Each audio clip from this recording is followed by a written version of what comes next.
Hello, everyone, and welcome back to Talk Wordy.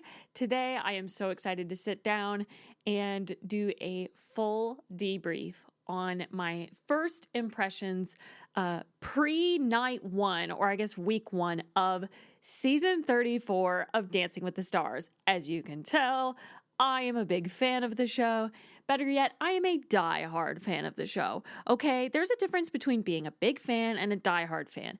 If you are going to come up to me and say that you are a die-hard fan, I'm going to look you in the face and I'm going to say, okay, do you remember, were you there for Marie Osmond when she fainted after her dance and Tom Bergeron had to go to commercial and we all thought that she was just going to pass away on the soundstage? Were you there?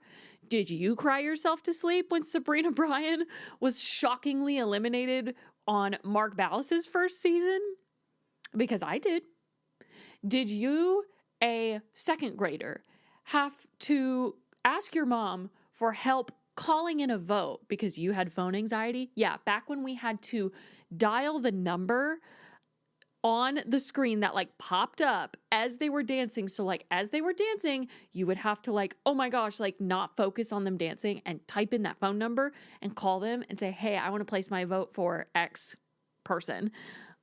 Yeah, what a time. Do you even know who Tom Bergeron is?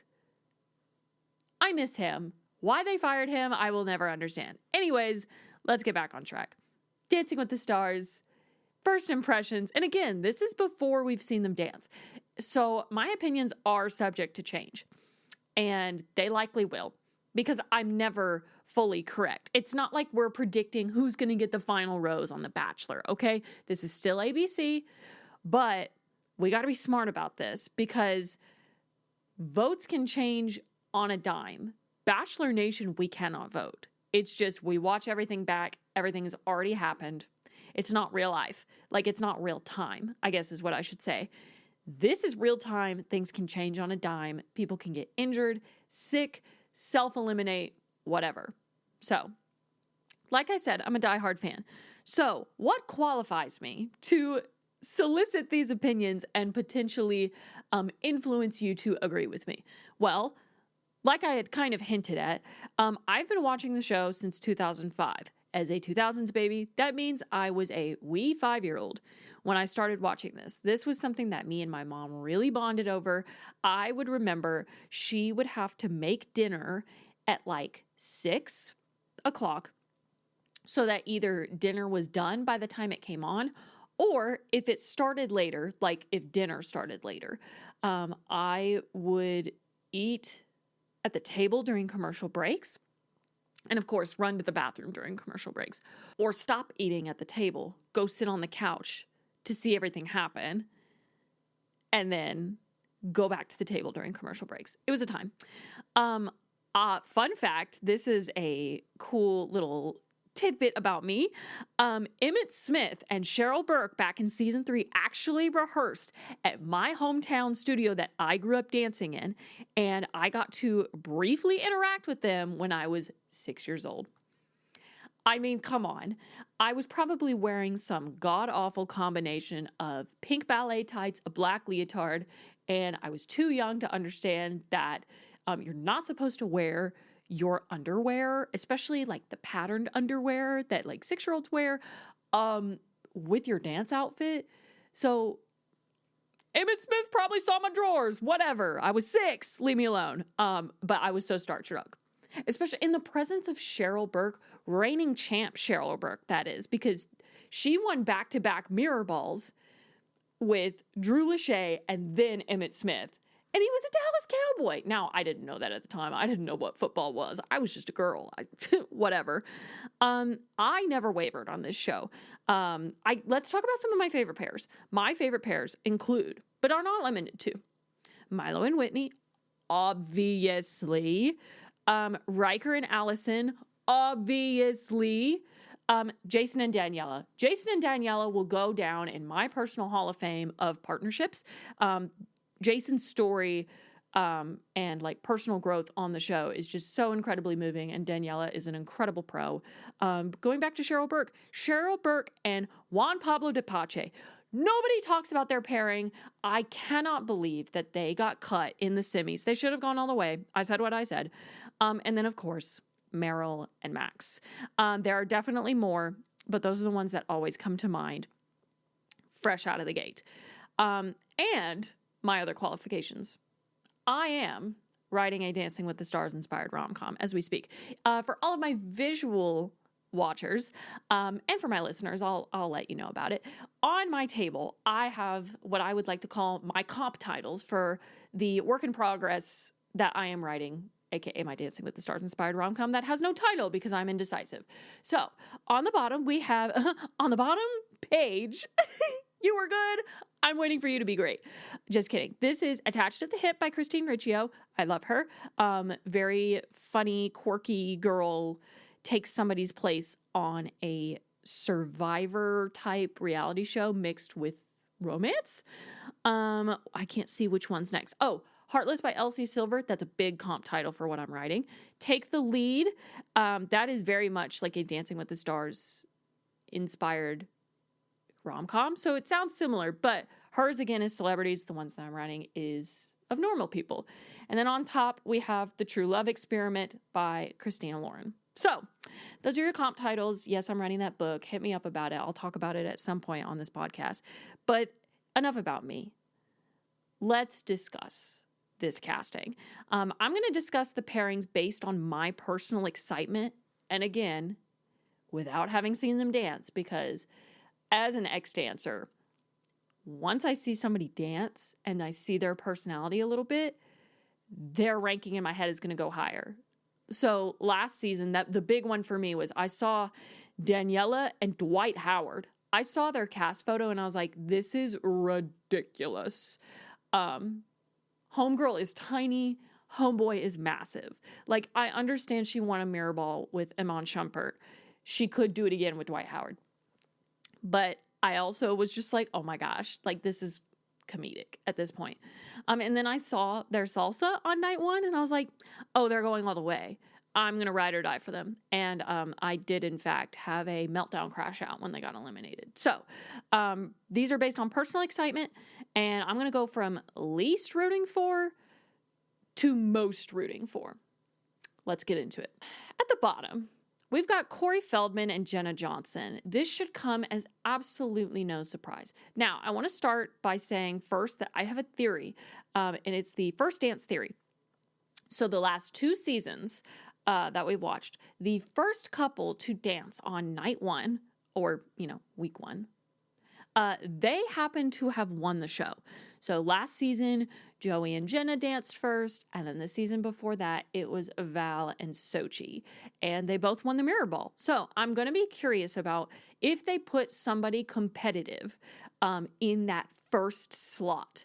I'm going to be keeping my eye on them. But I mentioned that because Jenna Johnson was last year's mirror ball winner, obviously. So let's see. I really don't think they're going to make it far. And I rank them so low just because, like I said, she just won the mirror ball. Please give somebody else a turn. She's got 2 mirror balls now, and I love that for her. Her husband has 3. Whatever. We'll get into that in a second. But whoever she's partnered with, like, I had to Google him, I'll be honest. He's an actor and in Gremlins, Stand By Me, and The Goonies, but he's also a musician. But he just looks messy. He looks like he causes drama, and this is not for me to spew hate. This is just low-key me judging a book by its cover. Also, the blonde dye is hideous. Get rid of it. He looks like a douchebag, and I just don't really care about him. Best of luck to them.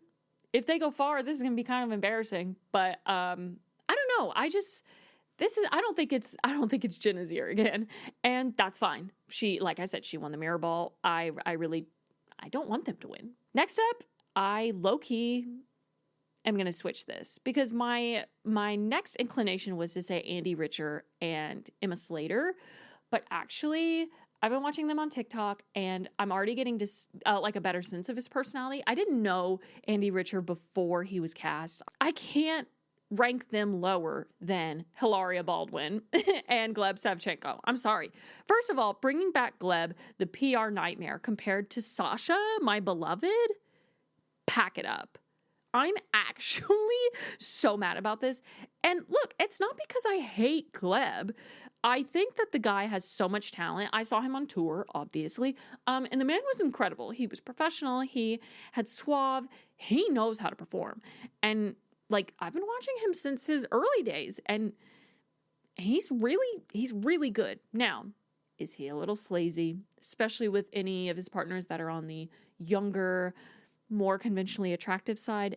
Yes. However, I also want to acknowledge that before I saw them dance last season, I saw him and Brooks Nader's cast photo, and I could have sworn, I was like, maybe this is Gleb's year to get a mirror ball, because something about, like, obviously she's a model, and so she looks incredibly fit. And I was convinced. I was like, this is his year. Like, he's got somebody who looks tough as nails. Turns out she's just got RBF and a terrible personality. Now I am being a hater. I don't like her. I don't give a rip about Love Thy Nader. No thanks. Anyways, so with this new partnership, Hilaria is an attention seeker, from what I understand. Again, I am not chronically online to the extent that I know all about Hilaria Baldwin. I know that she is Alec Baldwin's husband, and there's all sorts of stuff with that. What I do know is that Hilaria has ballroom experience, okay?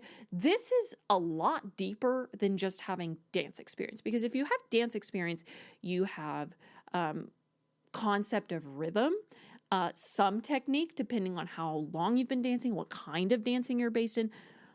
Ballroom dancing is, in any other case, this would low-key make me think that you're at least going to be on the podium, like third place or higher.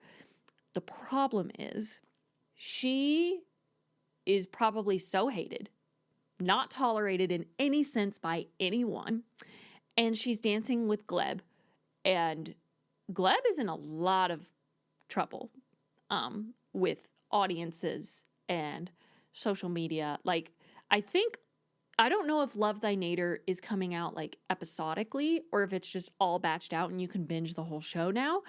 But that show, even if I don't agree or enjoy those girls, or just, Brooks, I actually don't know anything about her sisters, so I'm not going to put that on them, but it's going to read him to filth, and it's going to lay him to waste. And I worry for him, low-key. But not enough for me to really change my ranking on either of them. They are not going to go far. They have the perfect recipe to go far if they were decent people. And I think to their loved ones, they probably are. But to the everyday viewer who gets their news off of social media, I don't see them making it past week 4, truly. Like, I don't. Even though I've seen clips of her doing samba, and samba is arguably one of the hardest ballroom styles for dancer newbies, and obviously she's not a ballroom newbie, and I saw her dance and I was like, holy crap, in any other circumstance she would sweep this competition, truly. And obviously Gleb can't play into this showmance route, this showmance ruse, because she's literally married. They're out of options.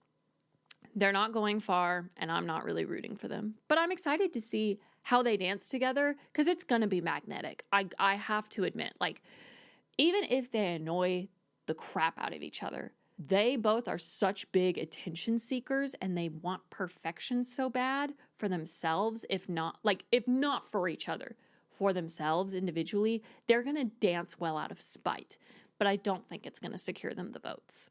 Okay, now let's go back to our other pairing that I was originally going to put below them, but that would be a hate crime. Andy Richer and Emma Slater. So it makes me so sad, because this woman, she wins one mirror ball, which was, for a while there, contingent on the fact that Heather Morris and Max got shockingly eliminated. I feel like, I am not millennial, okay? But the millennial shock elimination of Sabrina Bryan and Mark Ballas, That was for millennials. Heather Morris and Max getting eliminated after their amazing, perfect scoring rumba. That's the Gen Z's equivalent to Sabrina Bryan and Mark Ballas getting eliminated.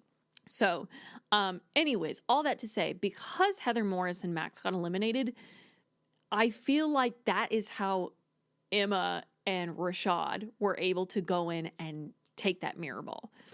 Now, don't get me wrong. They were extremely talented. They worked hard. They did earn it. But had Heather stayed in the competition, controversy or not,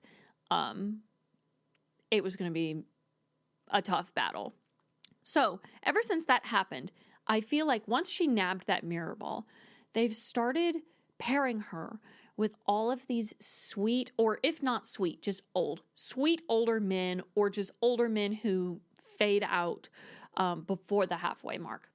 And genuinely, producers, I beg of you, unless she specifically requests that so that she can do work for like the tours or behind the scenes work, whatever. If she's doing that, great. But if not, please, for the love of God, let her compete for real. She is so talented.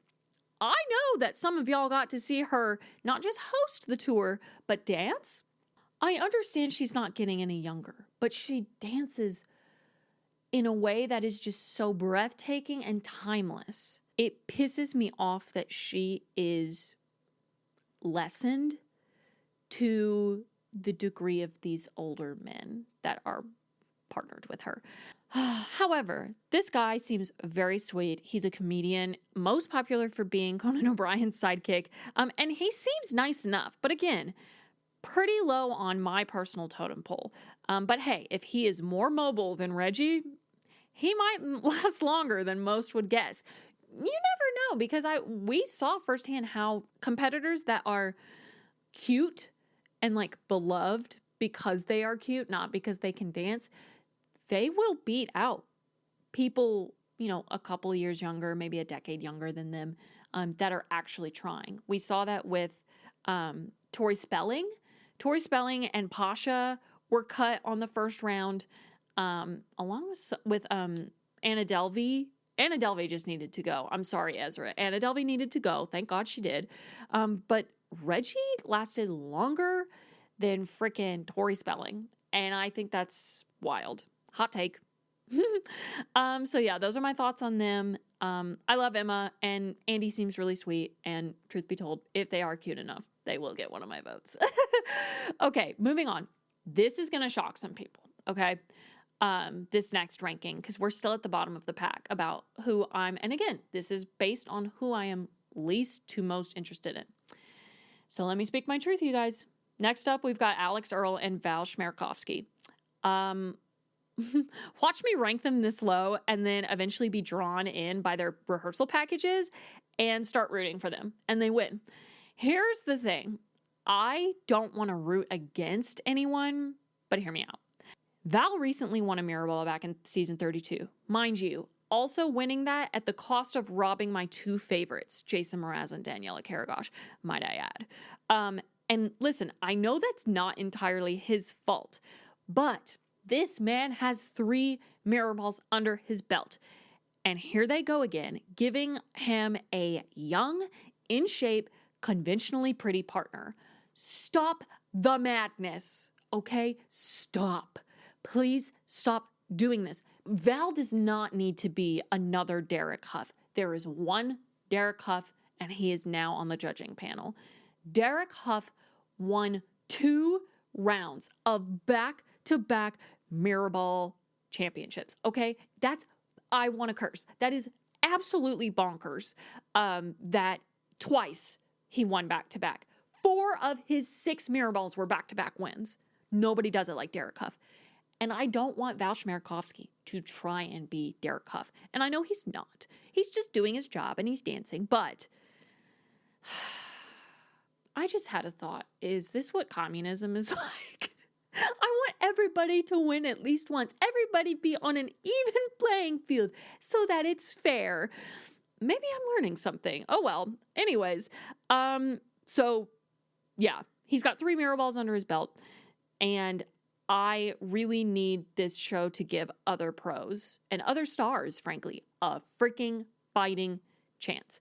Like I said, there only needs to be one Derek Huff, you guys. Alex Earl, I don't know anything about her. I have no hate, but I have no love. I don't know anything about her. I know she is an influencer, but she never comes on my For You page. I don't follow her. That's not my niche. And I bet she's sweet. I bet she's really kind. And I bet that she's going to make it far enough for me to be like, oh, I think you're so cool. I'm going to follow you now. But I'm not there yet. And I don't care. I really don't want, again, I don't want to root against anyone. But Val, you've had 3 mirror balls, all 3 of which robbed my favorites. I'm sick of it. I'm sick of it. Okay, I'm done. I just, how about you and Jenna take a break with the winning? I can't believe I'm saying that. Take a break. Stop being so damn good. Just like flop for a little bit. Okay, moving on. I love them. I love Val. I just am indifferent to Alex Earl at this point. You know, strike me down, whatever. Okay, moving on. I think we're now in our middle tier, maybe. I don't know. I haven't been counting. Next up, let's talk about Elaine Hendricks and Alan Burstyn. So we're hitting the middle of the road. And I love Elaine Hendricks from Parent Trap. If you don't know, this is the woman that played Meredith Blake in The Parent Trap with Lindsay Lohan and Dennis Quaid. And yeah. First of all, rewatching that movie and realizing she was 26, like her character was 26. Me being 25, I'm like, yes, girl, take his money.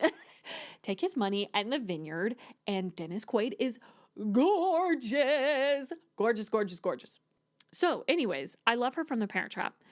And I will say Dancing with the Stars, the show, changes lives, okay? Alfonso Ribeiro actually said it himself in, I think, one of the show's promos or like a live interview. The show genuinely changes lives, and although we don't really know, I don't think I know of anything she's done since Parent Trap. So the fact that she's giving this show a chance might be a really big redeeming factor for her. Not that she's done anything bad, but just something to give her a nice, like, confidence boost. I see her having this kind of Melora Hardin potential. So fun fact, Melora Hardin, who plays Jan in The Office, she placed 6th. And listen, strategically, as a viewer, watching somebody, a woman, you know, her age, you wouldn't think that she would go that far. So I think if Elaine goes full throttle, she could, this is very, you know, bold, she might make the semis or like close to the semis, especially if they do that annoying thing where they take 5 people to the finale. Do not freaking get me started on that. I absolutely loathe entirely. Why are they taking 5 people to the finale? Stop that crap. Be ruthless. Cut people every single week. Do not take 5 people to the finale. I am so bothered by it. Because when they get to the finale is like 3 years long and I'm exhausted. It's a work night, okay? Because it's always on Tuesdays now. Fun fact, were you watching Dancing with the Stars when it was Monday and Tuesday night? If not, lower your voice when you're speaking to me. I'm just kidding.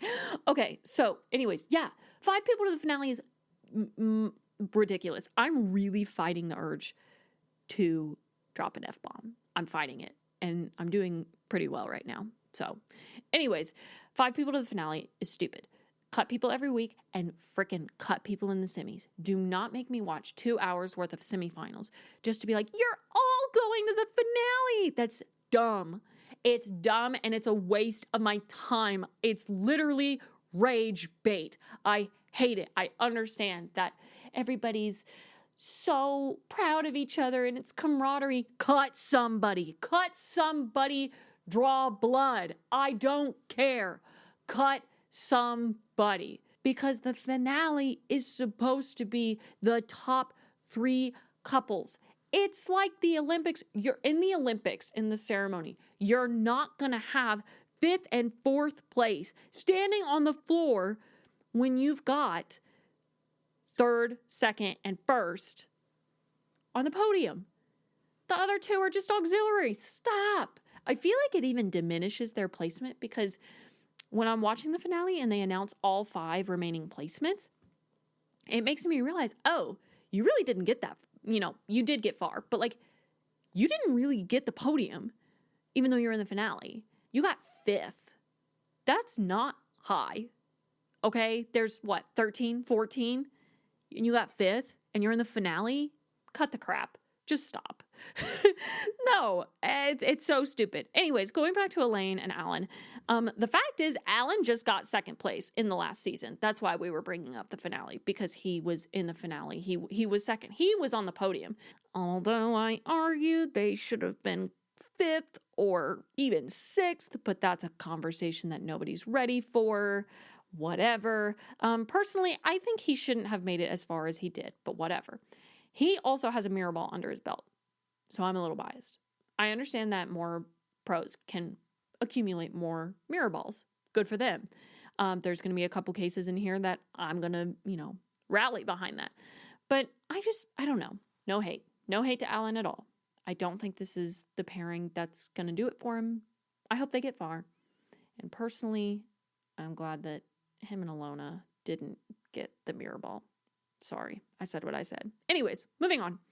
Next up, we have Baron Davis and Britt Stewart. Listen, I'm not going to lie. I had to Google this man. Apparently, he is an NBA player. Now, NFL players historically have great success on the show, but basketball players don't do half bad either.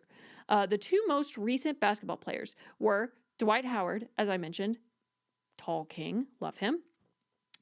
I was a ride or die for him, and Iman Shumpert, both of which were paired with Daniela Karagosh, and one of whom won the Mirror Ball trophy.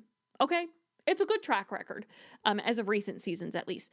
On the downside, this man is pushing 50. And again, I'm not ageist. I'm not.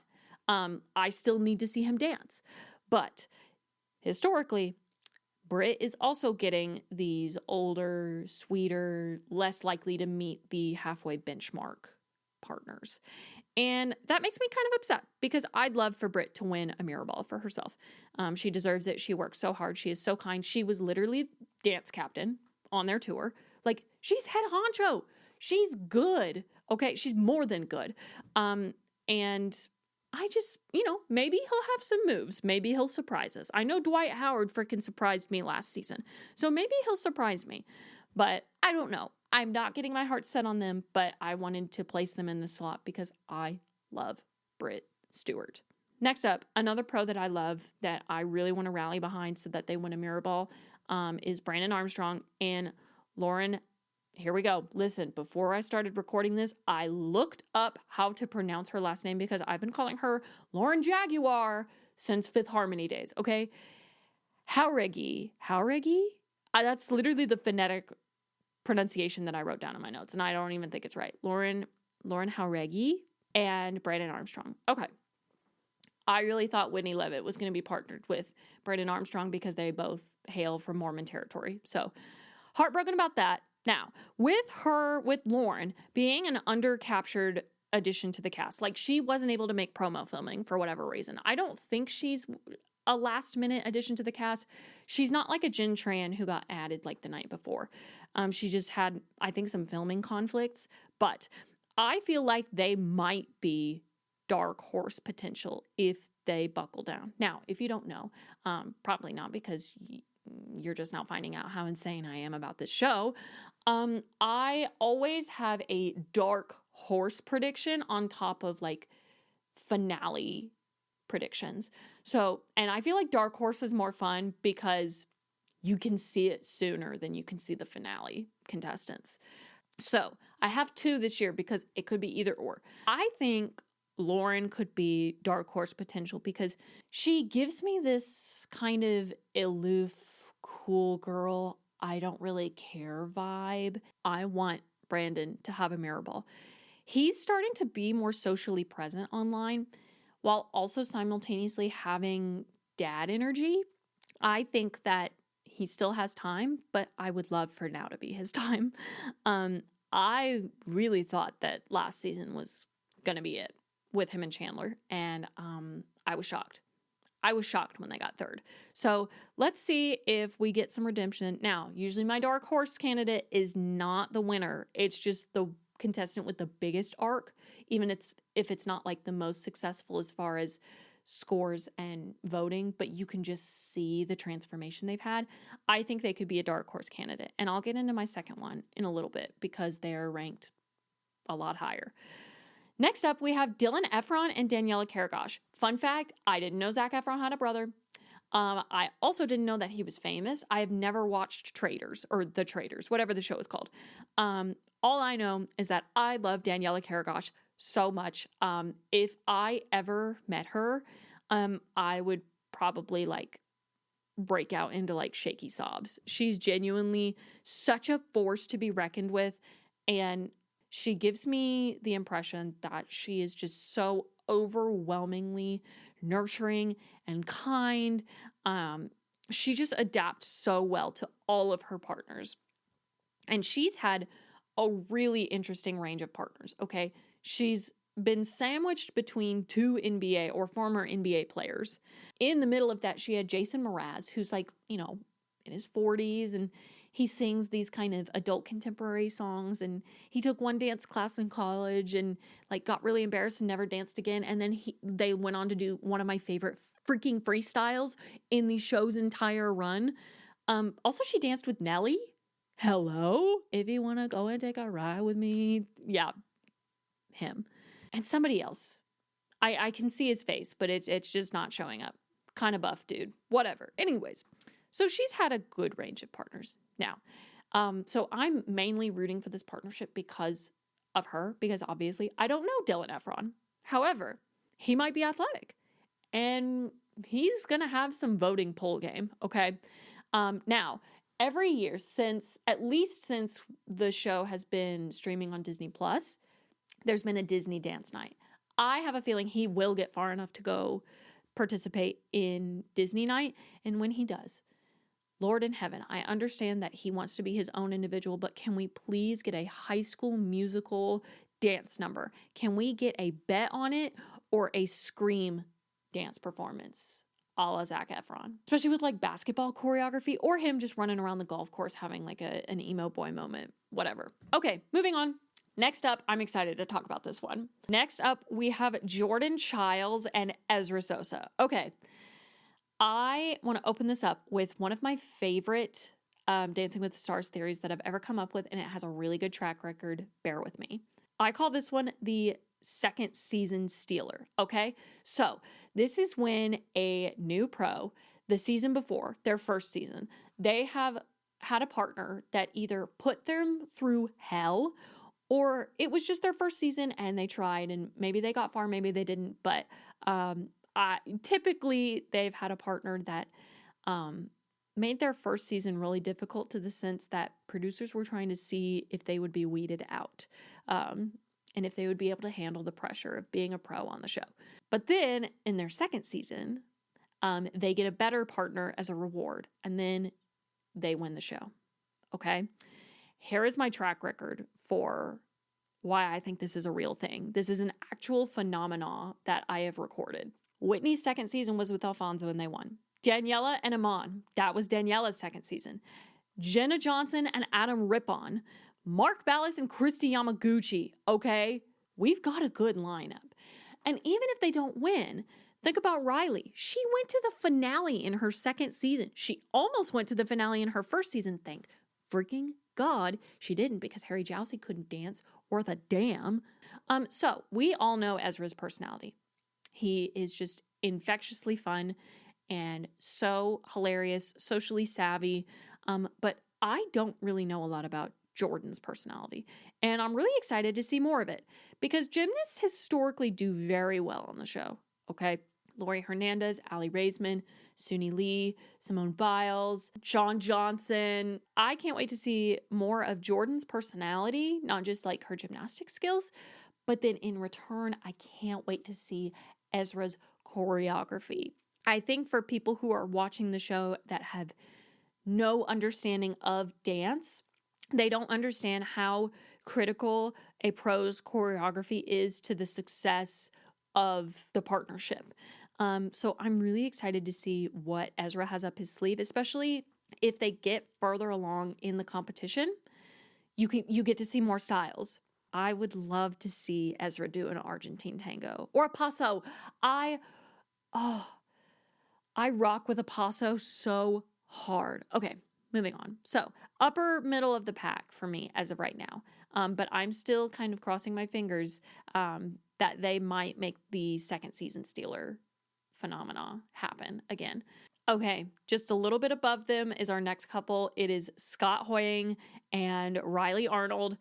Listen, I think a lot of you are sleeping on him because everybody and their mother and their dog wanted Riley and Robert Irwin to be paired together, and I understand. I see the vision, okay? I'm not disagreeing with you. They even wanted to be partners, I think. At least Riley did want to be partnered with him. However, I think that this new pairing is absolutely goated, okay? He is just beloved. He's got the Superfruit YouTube fandom from way back when. He's got the Pentatonics fandom.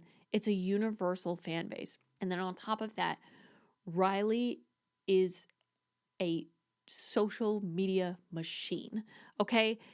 I just know in my bones that he's going to give his all to this show. Scott just wants to be involved in this, and they're going to have so much fun.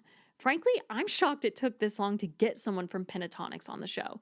When she and Steven went to the finale, it was great because even though I think I knew that they weren't going to win, they fed into each other and they really bought in, okay?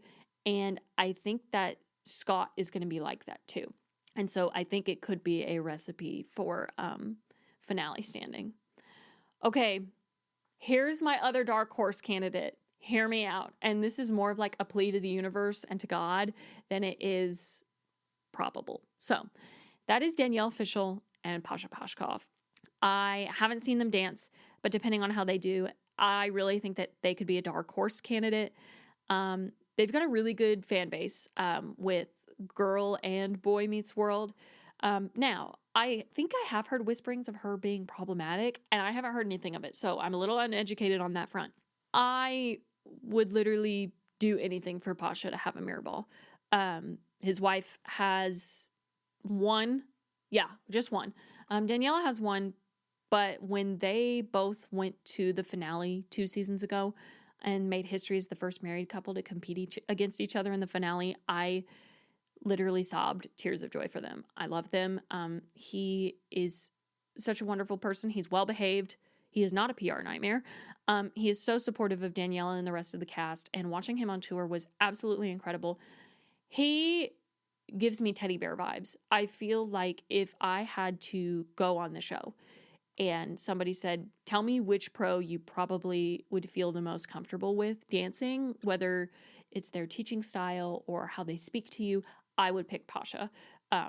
He gives like young dad, obviously because he has a younger daughter. He's a girl dad. He gives girl dad energy. I feel like he would speak to me with respect and dignity, and he wouldn't raise his voice at me. He would be patient. And I think just seeing like him and Danielle's, like his partner Danielle, not his wife Daniela, seeing their chemistry just talking on Good Morning America when the cast was revealed, I just really love them. And I hope that they, get enough weeks together to like really explore that. And Pasha just deserves more love, and I'm really tired of people ignoring him. I'm hoping that they're dark horse candidate material, but we'll see. Next up, we're getting into I think we're in the top 3. Okay, here we go. Next up is Jen Affleck and Jan Ravnik. Okay, the fact that we have Taylor Swift's dancer as a pro is absolutely goated. Thank you, Mandy Moore. The Swifties are locked and loaded, okay? We got a Taylor Swift night 2 seasons ago, which was so fun. And now we have a Taylor Swift dancer from the Eras Tour on this freaking show. I'm trying to use like a respectful adjective because he's so yummy. I'm sorry. Have you not seen the clips of him dancing in Lavender Haze with the ladder?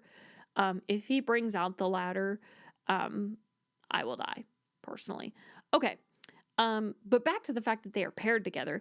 Leave it to the producers to pair Jen with a man who looks like a Chippendales dancer after the fiasco with her husband on the show, The Secret Lives of Mormon Wives. As a married woman myself, I love personally that they, like Jen and her husband, have worked very hard to patch up their marriage and make things work. And like not tap out when things get tough. Because that's a really, really tough, that was really tough to watch back in the show. So good on them. Good on the husband for rolling with the punches, because he probably knows that he's going to be poked fun at and be the butt of a joke about it for several years to come. But anyways, I actually saw a clip of them rehearsing lifts today, Jen and Jan. And I think they could really do something. I think they could do some damage in this show. The only thing that I am wary of is Jen just had a baby. And listen, women can do anything. Okay? The way that Jen looks after having just had a baby is mind-boggling. She can get it done. The problem is we saw her after her during her third pregnancy. She had such bad depression and really struggled with mental health decline. And I know how grueling the rehearsal and preparation and competition process of this show is. And for her mental and physical well-being, especially being freshly postpartum, I just worry for her, and I hope that she takes care of herself and sets boundaries. I think if anybody is going to self-eliminate, excluding any major injuries, I think it would be her. But I also feel like she's way too self-determined to do that.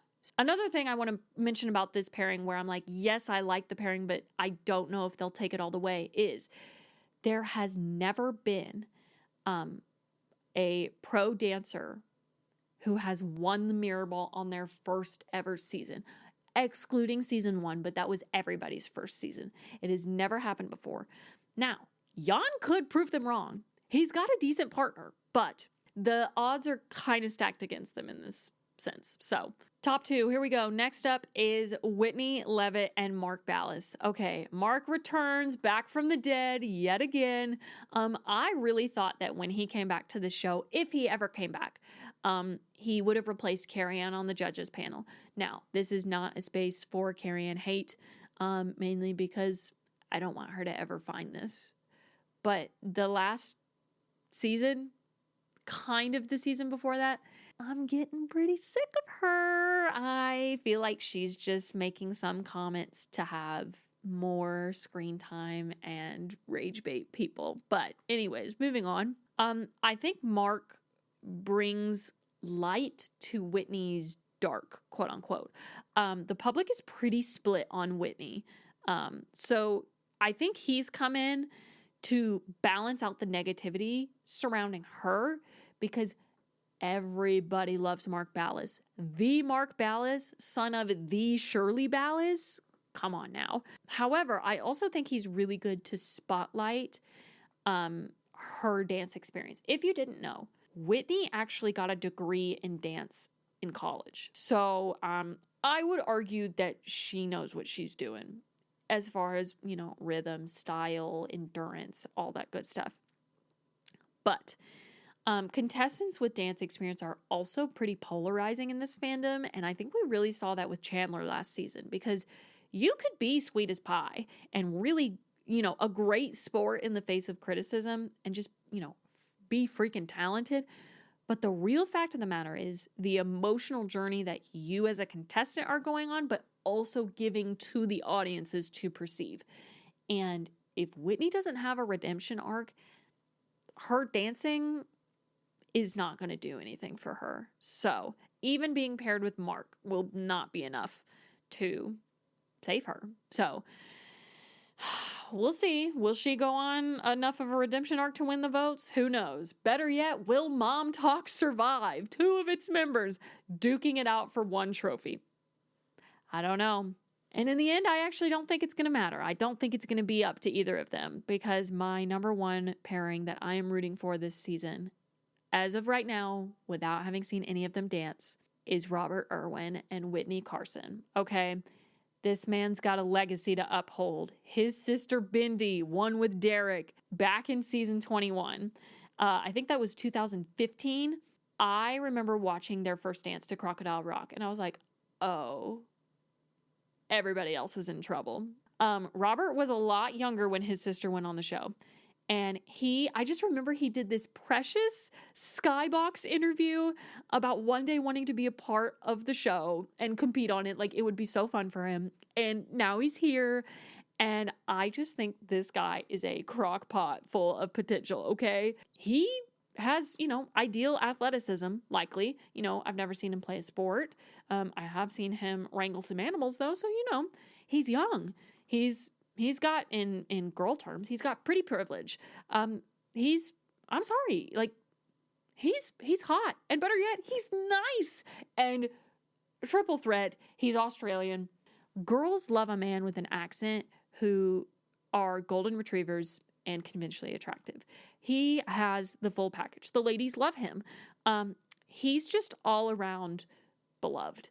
And I genuinely don't think that there is any source of internet footage or whatever that could give people a negative perception on him.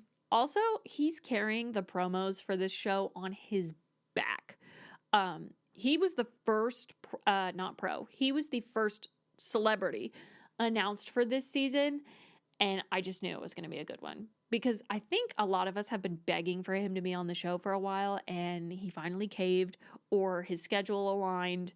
Now, reckon everybody wanted him to be with Riley. We had already touched on that. But him being paired with Whitney Carson is an absolute dub. Do not sleep on my girl, Whitney Carson. I know she stepped out of the show for a while because she had kids. She wanted a break. She came back last season with Danny Amendola, and the fact that she took Danny Amendola to the finale speaks volumes. I think she could steal another mirror ball. I think this could be redemption for being robbed with Milo.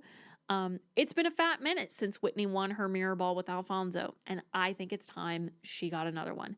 And I think if she's going to nab it with anybody, it's going to be Robert Irwin. I really think it is. So there you have it. There are my season 34 Dancing with the Stars early predictions pre-dancing.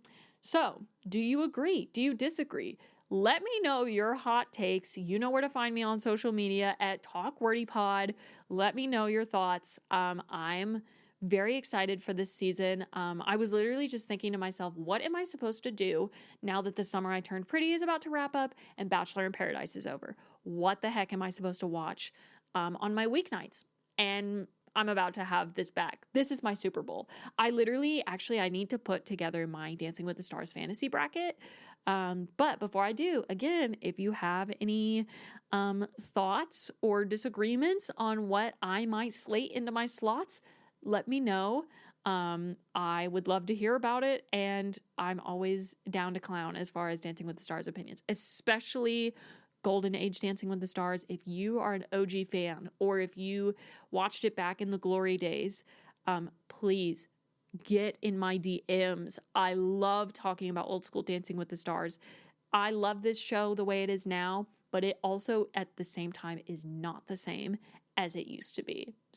But I love that so many people are finding it, because this show has, one, raised me, two, filled me with so much joy, but also a couple moments in my life where I cried myself to sleep after eliminations that shouldn't have happened. But that's just the way the cookie crumbles. So thank you so much for listening. I'm so excited for this season. I will likely be doing like short little season episode recaps as the show unfolds every week. Talk Wordy Tuesdays are going to be interesting because I won't be able to talk about each episode until the week after, because the episodes do happen on Tuesdays.